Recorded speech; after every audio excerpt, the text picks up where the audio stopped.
స్వామి, భూమి మీద ఎన్నో రకాలైన పుట్టుకలు, ఎన్నో రకాలైన చావులు. అసలు పొద్దున్న లేచి చూస్తే అయ్యో ఇలా ఇలా కూడా మనుషులు చచ్చిపోతారా అన్నట్టుగా ఉంది. అంటే ఎందుకని అసలు మనుషులందరూ ఒకటే అనుకున్నప్పుడు, పుట్టుక ఒకటే చావు ఒకటే అనుకున్నప్పుడు, అందులో కూడా ఇన్ని రకాల పుట్టుకలు ఇన్ని రకాల చావులు ఎందుకని అనుకుంటున్నారు మీ ఉద్దేశ ప్రకారం? ఇప్పుడు దీనికి రెండు రకాలుగా ఆన్సర్ స్వామి.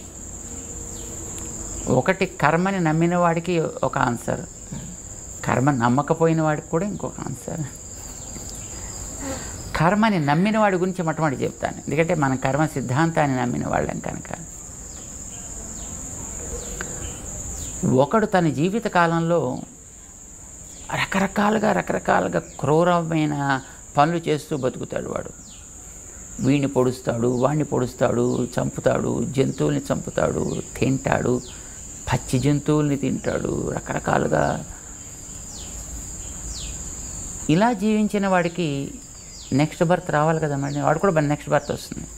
ఎందుకు వస్తుందంటే, ఇప్పుడు ఒక గేట్ దగ్గర ఒక ప్యూని మనం పెట్టాం, ఏదో అవసరం వచ్చి ఆ ప్యూని మనం బయటికి పంపించాం అనుకోండి, ఆ పని మనమే కదా చేయాలి. అలాగే వీడు ఒక కోడిని చంపాడు అనుకోండి, మరి ఆ కోడిగా చేయాల్సిన పనులు దానికి కొన్ని ఉన్నాయి రెస్పాన్సిబిలిటీస్, వీడు దాన్ని ఆపేశాడు కనుక ఆ బతుకు మళ్ళీ వీడు చేయాలి. సో చేపని చంపాడు అనుకోండి, ఆ పనులు వీడు చేయాలి. ఒక ఈగను చంపాడు అనుకోండి, అవి వీడు చేయాలి. ఒక దోమని చంపాడు అనుకోండి, ఓ పందిని, ఓ మేకని, ఒక గొర్రెని, బర్రెని, what ever it is.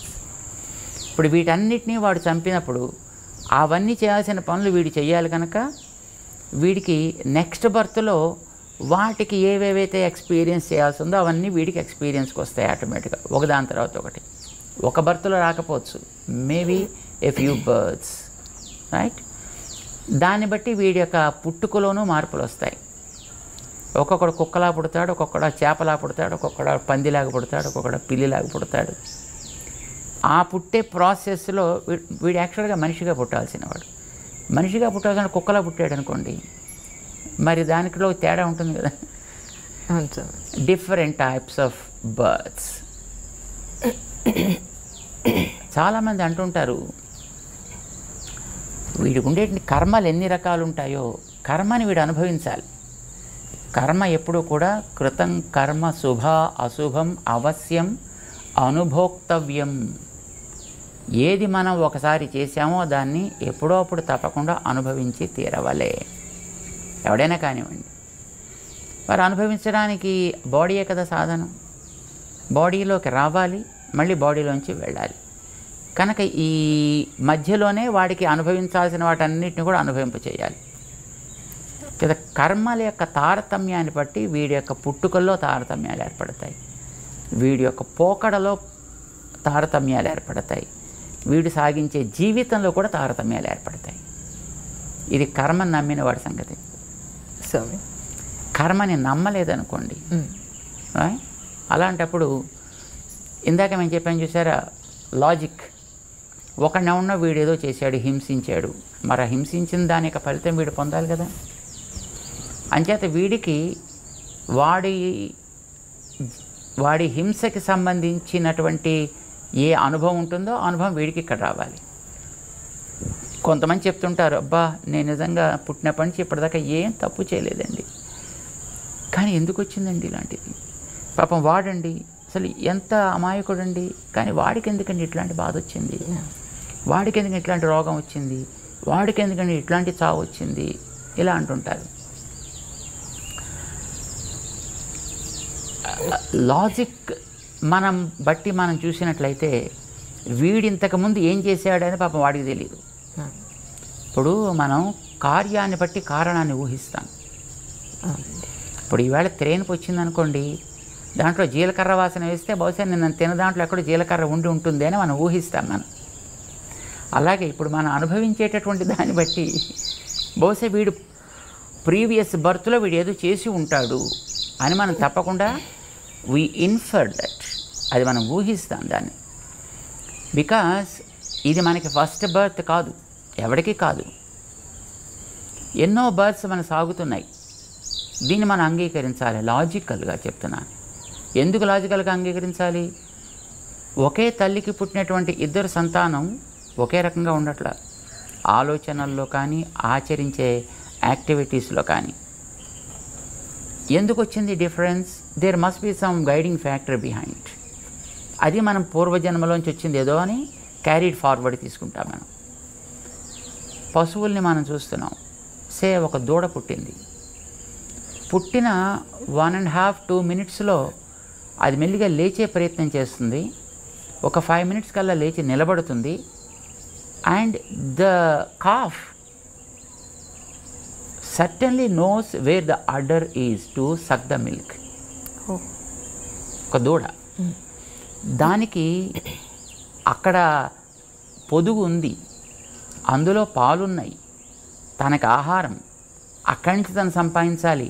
But who guided this to that small creature? ఎవరికి దానికి గైడెన్స్ ఇస్తున్నారో మనకి తెలియదు. మరి తల్లి తను చెప్పదు, చెప్పే స్థితిలో తల్లి కూడా ఉండదు. ఎందుకంటే అప్పుడే పాపం దూడని కంటుంది, అది ఇంకా తన బాధ ఏదో తను పడుతూ ఉంటుంది. కానీ మీన్వైల్ ఈ పిల్ల లేస్తుంది, నడుస్తుంది, పొదుగు దగ్గర మూతి పెడుతుంది, పాలు తాగడం కూడా ప్రారంభిస్తుంది. అంటే వ్యక్తికి బ్రతికేటటువంటి అదృష్టం ఉంది కనుక ఆ వెనకాతలు ఉండేటువంటి ఆ అదృష్టం ఏదో దాన్ని గైడ్ చేస్తుంది.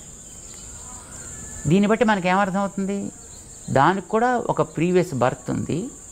ఆ బర్త్ ప్రకారం దానికి నేను ఇంకా కొంతకాలం బ్రతకాలి అని అనిపించింది.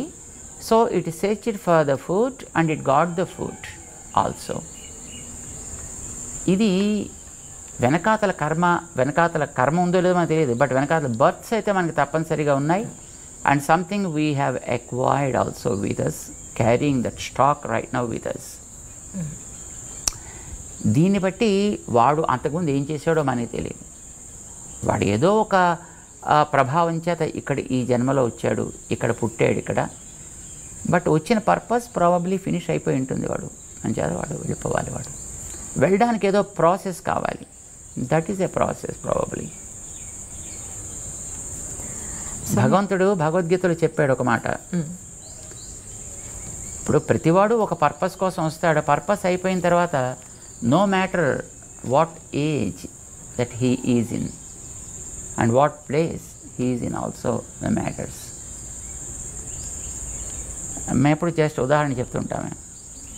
ఇప్పుడు మనం కూల్ డ్రింక్ తాగడానికి షాప్కి వెడితే అందులో వాడు ఒక స్ట్రా పెట్టి ఇస్తాడు. ఆ స్ట్రాకి బహుశా ₹1 ఎంతో ఖరీదు ఉంటుంది.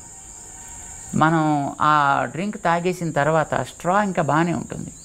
దాన్ని చక్కగా నీళ్ళలో కడిగేసి జేబులో పెట్టుకుని మనం వెళ్ళిపోవచ్చును. షాప్ వాడు కూడా ఏమండవు. కానీ ఎవడు అలా చేయడు, దాన్ని అక్కడే పారేస్తాడు. Reason being purpose of that straw is only single use. So after that throw it out. ఇప్పుడు మన హాస్పిటల్లో చూస్తున్నాం రీసెంట్ ఇయర్స్. ఇదివరకు ఇంకో రకంగా ఉండేది. ఇంజెక్షన్ ఇచ్చిన తర్వాత దాన్ని స్టెరిలైజ్ చేసి మళ్ళీ వాడుతుండేవారు. ఇప్పుడు now the sterilization process is gone almost. Open the pack, bring out the syringe and give the injection and throw it out. Needle బాగానే ఉంటుంది, ఆ ఇంజెక్షన్ బాగానే ఉంటుంది, కానీ మనం మళ్ళీ వాడలేదు కదా మళ్ళీని. Because the purpose is single use. So also మనకి ఈ బాడీస్ ఇవ్వడం కూడా probably it is the nature that's giving the bodies. Let us not talk about the karma or karmic siddhantas, right? Nature gave the body to us. Let us believe in that, because whether if we believe it or not, but that's the truth. Nature is the one giving the bodies and it gives with a purpose. And when the purpose is up, then you should take it out. ఎట్లా తీసుకెళ్ళాలి? ఏదో ఒక purpose, ఏదో ఒక రకమైన process. ఒక్కొక్కడు టక్కుమని heart attack వచ్చి పోవచ్చును, లేదు ఒక్కొక్కడు ఏదో యాక్సిడెంట్ లాగా జరిగిపోవచ్చును, ఒకడు మరో కారణం చేతపోవచ్చును, సమ్ అదర్ రీజన్. లేదు పాపం ఒకడు ఫ్లైట్లో పెడుతున్నాడు, టక్మన్ ఆ ఫ్లైట్ ఎక్కడో బ్లాస్ట్ అయిపోయింది అండ్ దెన్ ఇట్స్ గాన్. దానికి age is not the factor at all. The purpose is 5 years. After 5 years you should quit. There is a way. వాలిని రాముడు చంపాడు రామాయణంలో. చంపిన తర్వాత వాళ్ళు అడిగాడు, ఏమంటే చెట్టు చాటుని చంపేందుకు నన్ను, అది పనికిరాని వాళ్ళగా, ఇదేనా నువ్వు చేయాల్సిన పని, ఇదేనా నీ వంశానికి నువ్వు తీసుకొచ్చేటటువంటి ఘనకీర్తి అని దెబ్బలాడాడు. అంటే రాముడు సమాధానం చెప్పాడు దానికి,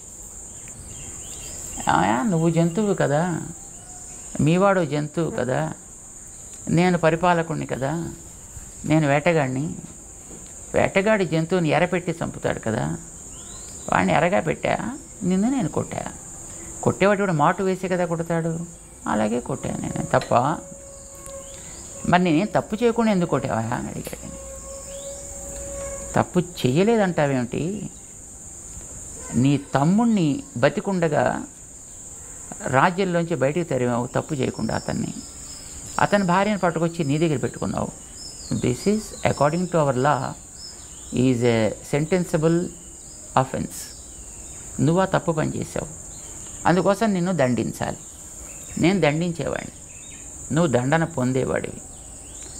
దండించేవాడు ఎప్పుడూ కూడా వాడికి ఇష్టానికి తగినట్టుగా దండన విధిస్తాడే తప్ప, ఏమండి దొంగగారు మీకేం దండన విధించమంటారండి, ఎలా దండన విధించమంటారని అడిగే చేస్తారు. చాయిస్ వాడిదా వీడిదా? ఒక పనిష్మెంట్ ఇచ్చేటప్పుడు జడ్జి గారిదా చాయిస్, లేకపోతే తప్పు చేసినటువంటి ఆ కన్విక్ట్దా? So you are the person who committed a mistake and I'm the person sentencing something to you. ఎట్లా నేను సెంటెన్స్ చేయాలని that is my choice absolutely. And who are you to ask me why you killed me like this అని. నా ఇష్టం, నేను కావాలంటే నేను hang చేస్తా, లేక షూట్ చేస్తా, లేకపోతే ఎలక్ట్రిక్ చైర్లో కూర్చోబెట్టి షాక్ ఇస్తా, లేకపోతే మరి ఇంకోటి ఏదో చేస్తా. That is my choice, who are you to ask me అంటాడు. అలాగా nature has her own ways of implementing the things. So కొంతమందికి వాళ్ళ పర్పస్ అయిపోయిన తర్వాత ప్రాబబ్లీ ఈ రకమైనటువంటి కంక్లూజన్ చేయాలి అని, if the nature things that's what happens.